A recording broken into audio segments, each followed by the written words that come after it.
আজ ভীষণ খারাপ লাগছে, বিশ্বাস করো বন্ধুরা। ডিভোর্সটা প্রায় অর্ধেক হয়ে গেছে। হ্যাঁ, 6 মাস টাইম দিয়েছে। এই 6 মাসটা টাইম দিয়েছে, এর মধ্যে যদি প্রীতম বা রিমি চায় দুজনা একসাথে সংসার করব, দুজনা বসে যদি ভাবে তো করতে পারে। এই টাইমটা দেওয়া হয় 6 মাস কোর্ট থেকে। তো জানি এটা হওয়ার নয়, কি আর করা যাবে। ডিভোর্সটা হয়েই গেছে প্রায় অর্ধেক। কেন খারাপ লাগছে জানো, এই বিষয়টা বেশি নাড়াঘাটা করেছি। হ্যাঁ, নাড়াঘাটা না করলে অন্য কারোরও হলেও খারাপ লাগতো, কিন্তু রিমির বিষয়টা এতটাই খারাপ লাগছে যে মেয়েটা ওর জন্য নিজের জীবন দিতে রাজি, হসপিটালে চলে গেল, হাত কেটে সেলাই টেলাই কত কিছু হলো, তো সংসারটা টিকলো না, সংসারটা করতে পারলো না। আমি কাউকেই কিছু খারাপ কথা বলবো না, বাট এটা আমার মনে হলো বলার জন্য আমি এলাম এখানে। হাই ফ্রেন্ডস, সুমা ওয়ার্ল্ডে তোমাদেরকে অনেক অনেক স্বাগত আর অনেক অনেক ভালোবাসা। চলে এসেছি ছোট্ট একটা ভিডিও নিয়ে, বেশি বড় করবো না রিমিকে নিয়ে ভিডিওটা। তো এই জায়গায় আমার এতটাই খারাপ লাগছে যে মেয়েটা চেয়েছিল সংসার করতে, আর ওইদিকে ছেলেটা কোনোদিনই চায়নি ওর সাথে সংসার করতে, সবসময় ওকে দুচ্ছাত্তা করতো। খারাপটা এই জায়গায় লাগছে যে মেয়েটার সংসার জোড়া লাগাবার জন্য রাত দিন এক করে দিয়েছিলাম আমরা। এই জায়গাতে খারাপ লাগছে। ওর সাথে তো কথা বলেছিলাম না, ওর সঙ্গে তো টাচে ছিলাম না রিমির সাথে, এই জন্য খারাপ লেগেছে, এতটা লাগছে।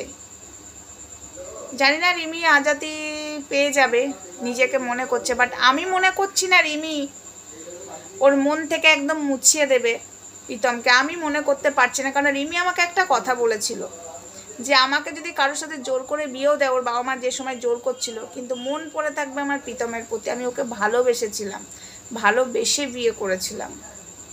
আমি ওকে এতটাই ভালোবাসি, আমি ওর জন্য মরতে রাজি আছি। আমি মরতে রাজি আছি। তখন ও হাতটা কাটেনি, ঠিক আছে, তারপরে কেটেছে।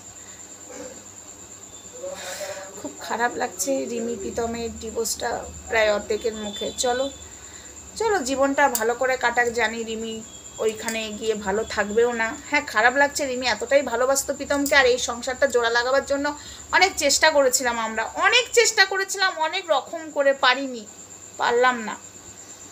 তো যাই হোক, ওইখানে যে রিমি সংসার করতেও পারবে না, হয়তো মেয়েটা মরেও যাবে, প্রীতমও ওকে নিয়ে সংসার করতে পারবে না, ঠিক আছে, দুজনা ভালো থাকুক। বাট প্রীতম যেটা আবার যে খেলায় নেমেছে, আমি জানি না প্রীতম, মনে হয় এখন তোর এটা ঠিক নয়।